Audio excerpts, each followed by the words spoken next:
പകൽതോറും തെരുവ് നായ്ക്കൾ നടക്കുമ്പോൾ നോക്കുകുത്തി പ്രസിഡന്റ് നോക്കുകുത്തി ഭരണസമിതി നോക്കുകുത്തി ഭരണസമിതി പാവപ്പെട്ടൊരു വയോധികന്റെ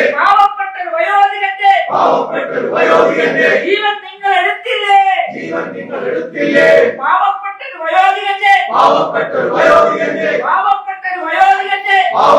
വയോധികന്റെ ജീവൻ നിങ്ങൾ എടുത്തില്ലേ ഇതുപോലെ നാരിയ ഭരണം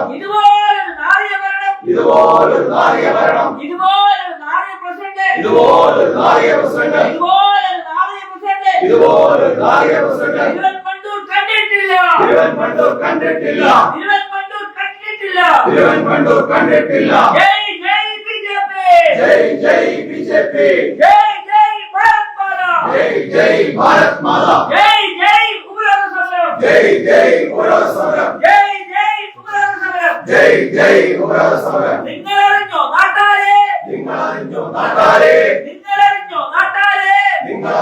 നാട്ടാരെ തിരുവൻപണ്ടൂർ പഞ്ചായത്തിൽ തെരുവൻതോറും പേപ്പട്ടികൾ പാവപ്പെട്ട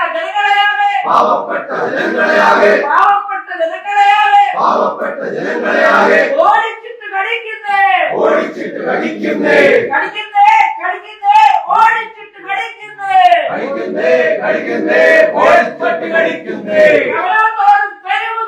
പകൽതോറും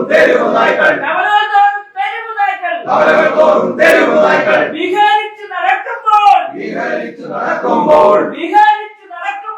വിഹരിച്ചു നടക്കുമ്പോൾ നോക്കുകുത്തി പ്രസിഡന്റ് ഭരണസമിതി അടിയന്തരമായി പരിഹരിക്കൂ പാവപ്പെട്ടൊരു വയോധികന്റെ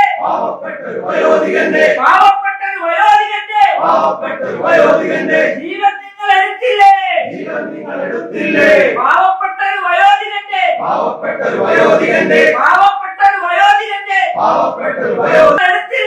ജീവൻ നിങ്ങൾ എടുത്തില്ലേ ഇതുപോലെ നാരിയ ഭരണം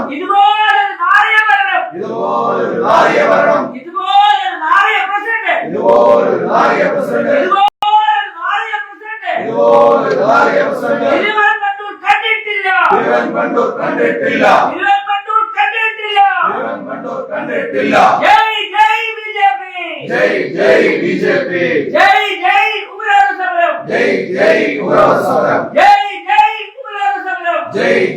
ഉപരോധ സമരം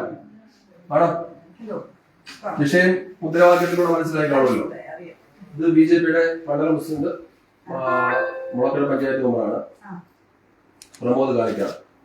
അത് ബിജെപിയുടെ മണ്ഡലം ജനറൽ സെക്രട്ടറി മുനിസിപ്പൽ കൗൺസിലറാണ് മനു കൃഷ്ണൻ. ബിജെപിയുടെ panchayat committee president Aji R Nair. ഇത് ലിജു ജനറൽ സെക്രട്ടറി. വളാമർഷ നേതാക്കൾ ബാക്കി പാർട്ടിയുടെ നേതാക്കന്മാരാണ്. ഞങ്ങൾ വന്നേക്കുന്നത് ഇപ്പം ആ വയോധികൻ എന്തായാലും ഇന്ന് രാവിലെ മരണപ്പെട്ടു. നമുക്ക് പറയാൻ വാദഗതികൾ ഇഷ്ടം പോലെ ഉണ്ടാകാം. കടിച്ചത് ഇവിടെ വെച്ചല്ല,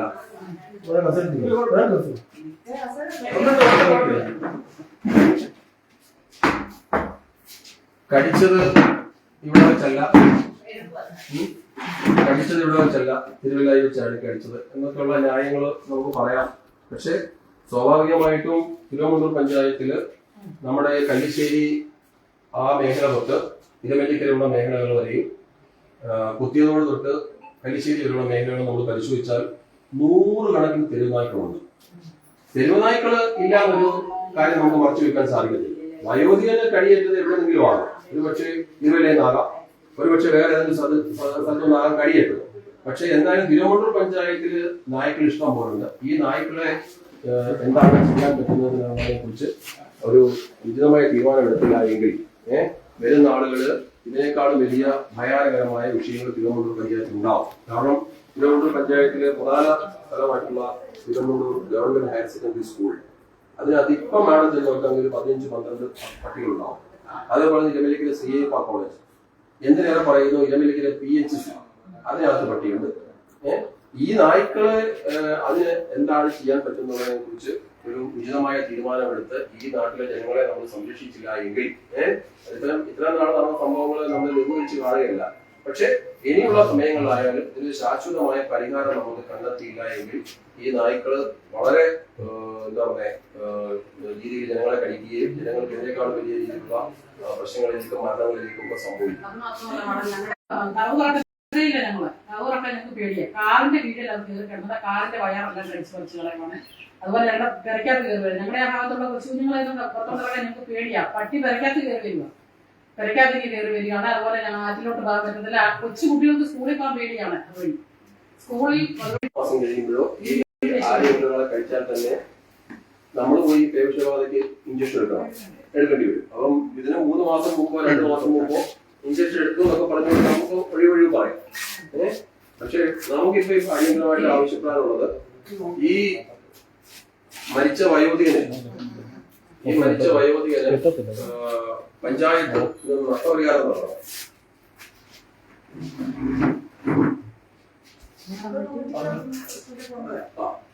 ഈ മരിച്ച വയോധികന് പഞ്ചായത്ത് നഷ്ടപരിഹാരം നൽകണം.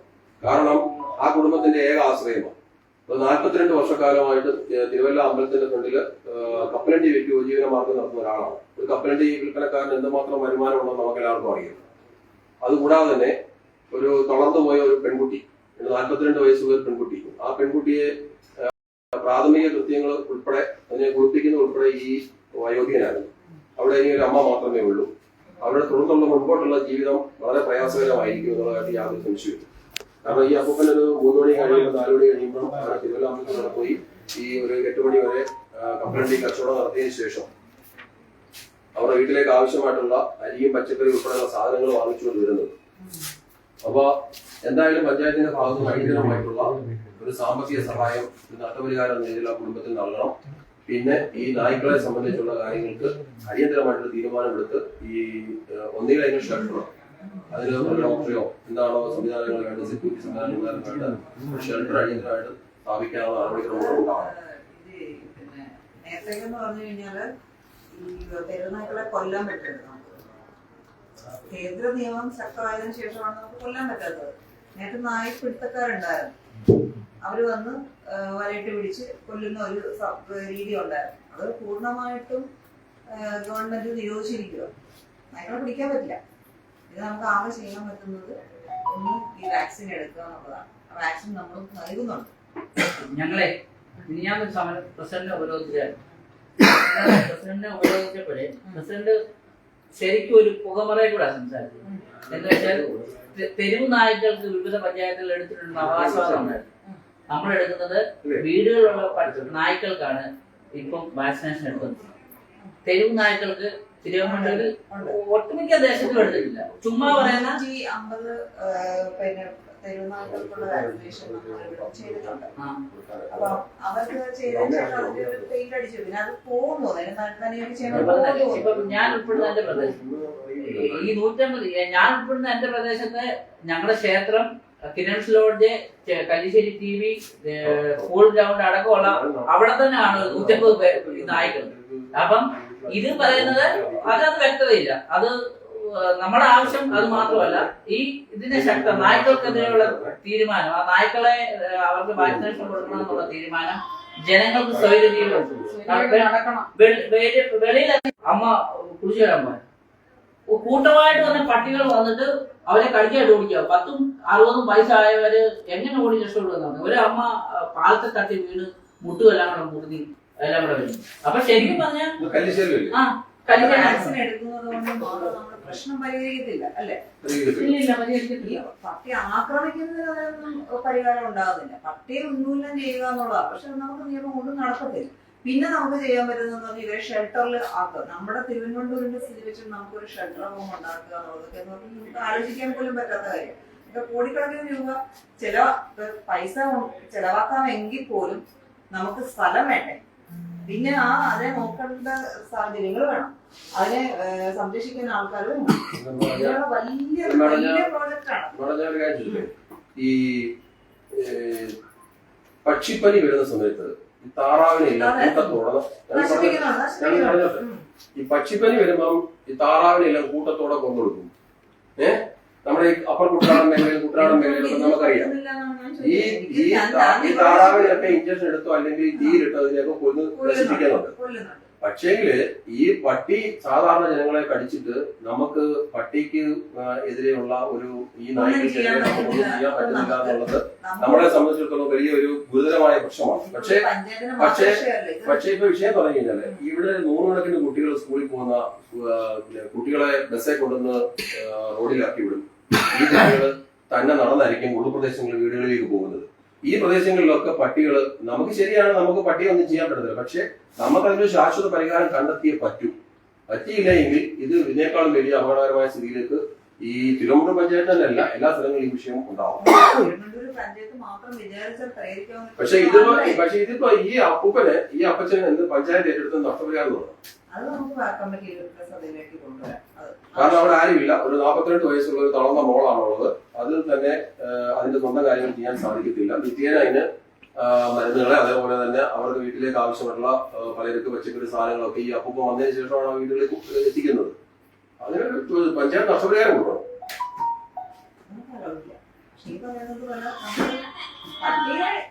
വാക്സിൻ കൊടുക്കുന്നത് കൊണ്ട് പട്ടിയുടെ ആക്രമണം എങ്ങനെ തടയുന്നുള്ളൂ നമുക്കത് ഉറപ്പ് പറയാൻ പറ്റുന്ന ഒരു കാര്യമല്ല. അല്ല, ഇതിപ്പം പഞ്ചായത്തിന്റെ ശ്രദ്ധയിൽപ്പെട്ടെങ്കിൽ മാത്രം ബോർഡിലുള്ള അധികാരികളും മനസ്സിലാക്കും. MLA 11 മുനിസിപ്പാലിറ്റി ഉൾപ്പെടെ 11 സ്ഥലങ്ങളിലും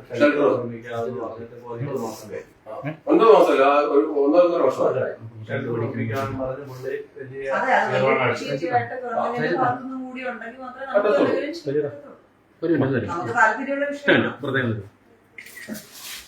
വലിയ പഞ്ചായത്ത് സ്റ്റെറിലൈസേഷൻ നടപടി എടുക്കുന്നുണ്ടോ ഈ നായ്ക്കൾക്കെതിരായിട്ട്? അങ്ങനെ നമ്മളല്ല ചെയ്യേണ്ടത്, ജില്ലാ വെറ്റിനറി കേന്ദ്രമാണ് ചെയ്യേണ്ടത്. നമ്മൾ പൈസ അടയ്ക്കുക മാത്രമേ ഉള്ളൂ. എത്ര രൂപ? ഒരു വർഷം 2 ലക്ഷം രൂപ. ഇത് മാത്രമല്ല, നമുക്ക് ഈ പഞ്ചായത്തിലെ നായശല്യം അതിന്റെ ജനങ്ങൾക്ക് സൗകര്യങ്ങളും വേണം. ഈ നായശല്യം കൊടുക്കുന്നത് അതിന്റെ ഒരു ഭാഗം അത് കൊടുക്കണം. അതുപോലെ തന്നെ ഞാനൊരു കാര്യം പറയാം. ഈ ഭരണസമിതി മേളമാണേലോ ഈ പ്രസിഡന്റിന്റെ കുഞ്ഞോല് പോലെ ഞങ്ങള് ഇന്നാലും എന്നപോലെ ഇളക്കോലെ ഇറക്കിയത് ഞങ്ങൾക്കൊരു പ്രശ്നം. സമരം ഞങ്ങൾക്കൊരു വിഷയമല്ല. പക്ഷെ ഞങ്ങൾ 2 പ്രാവശ്യം സൂചന പോലെ ഈ സമരം നിങ്ങളെ ധരിപ്പിക്കുക. ഇതിനൊരു ശക്തമായ തീരുമാനം ഉണ്ടായില്ലെങ്കിൽ തിരുവനന്തപുരത്തിലെ ജനങ്ങൾ ഇത് BJP പറഞ്ഞു. തിരുവനന്തപുരത്തിലെ BJPയുടെ സംവിധാനം എന്താണെന്ന് മേളം അടക്കമുള്ള അധികാരികൾ പരിശോധിച്ച് നോക്കിയാൽ അറിയാം. ഞങ്ങൾ ശക്തമായിട്ട് പ്രതികരിക്കും. ഞങ്ങളത് ഞങ്ങളുടെ മണ്ഡലം പ്രസിഡന്റ് അടക്കമുള്ളവർ ഇവിടെ എത്തിയിട്ടുണ്ട്. ഈ വിഷയം ഞങ്ങൾ എത്ര ഇതായിട്ടാണ് ഞങ്ങൾ ഈ വിഷയം ഉണ്ടാകുന്നതിന് മുമ്പ് ഇതിന്റെ സൂചന കൊടുത്തപ്പോൾ പുള്ളി ഒരു എല്ലാം ചെയ്യുന്നുണ്ട്. ഈസി ആയിട്ടാണ് പറയുന്നത്. ആ രീതി നടക്കത്തില്ല. ഇതിന് ശക്തമായിട്ട് ജനങ്ങളുടെ മുന്നിൽ നിങ്ങൾ ഉത്തരവാദിത്വം പറയണം. നിങ്ങളാണ് അത് പറഞ്ഞത്, ഞങ്ങളല്ല. അപ്പം ഇതിന്റെ ഇവിടെ ഒരു പ്രസിഡന്റ് ഉണ്ട്, വേറെ ആരുണ്ട് ഉത്തരവാദിത്തപ്പെട്ട്? ഭരണാധികാരികളുടെ ഇവിടെ ആരും ഉത്തരവാദിത്തപ്പെട്ട്. അതേസമയം വേറെ പഞ്ചായത്തിലോ ഉത്തരം പറയാൻ പറ്റും. പുള്ളിക്ക് കരുതമാരില്ല. പുള്ളി ഈ പ്രകടനം നടന്നപ്പം പുള്ളി അതിലോട്ട് സൈഡിൽ കൂടെ വണ്ടിയൊക്കെ എടുക്കുമെന്ന് ഞങ്ങൾ കണ്ടു. ഇത് തടയാൻ വയ്യാണ്ടോ ഞങ്ങൾക്കൊന്നും അറിയാൻ പറ്റില്ല. പക്ഷെ ഇത് നിങ്ങളുടെ മുന്നിൽ ധരിപ്പിക്കുക. 2 അടുത്ത സമരം ഇവിടെ മേഡം അടക്കമുള്ള തിരക്കി നോക്കണം. തിരുവനന്തപുരത്ത് BJP നടത്തിയ സമരം മതില് ചാടിയാണ് ഈ പട്ടി കയറി വന്നത്. തീരുമാനമാക്കിയിട്ട് നമുക്ക് ഗവൺമെന്റിലേക്ക് അടിയന്തരമായിട്ട് അടിയന്തര കമ്മിറ്റി വിളിച്ചു ചേർത്ത് ഈ നഷ്ടപരിഹാരം കൊടുക്കാനും അതുകൊണ്ട് തന്നെ നിലവിലെ സംവിധാനങ്ങൾ ചർച്ച ചെയ്ത് ഒരു തീരുമാനം ഉണ്ടാക്കാനുള്ള ഒരു അടിയന്തര കമ്മിറ്റി വിളിക്കാമോ? ഇപ്പൊ 4 ദിവസമായി. അവിടെയൊക്കെ എന്താ ചെയ്യുന്നത്? ഇപ്പൊ നമ്മുടെ ചെങ്ങന്നൂർ മുനിസിപ്പാലിറ്റിയിലൊക്കെ എന്താണ് വാക്സിനേഷൻ എന്താ ചെയ്യുന്നത്? അല്ല, ഇതിപ്പോ തിരുവനന്തപുരം പഞ്ചായത്തിൽ മാത്രമുള്ള ഒരു അവസ്ഥ ഈ ഇവിടെ നമ്മൾ ശ്രദ്ധയിൽപ്പെടുത്തിക്കൊണ്ട് ഗവൺമെന്റ് ശ്രദ്ധയിൽപ്പെടുത്തുക എന്നുള്ളതാണ് നമ്മുടെ ലക്ഷ്യമിടുന്നത്.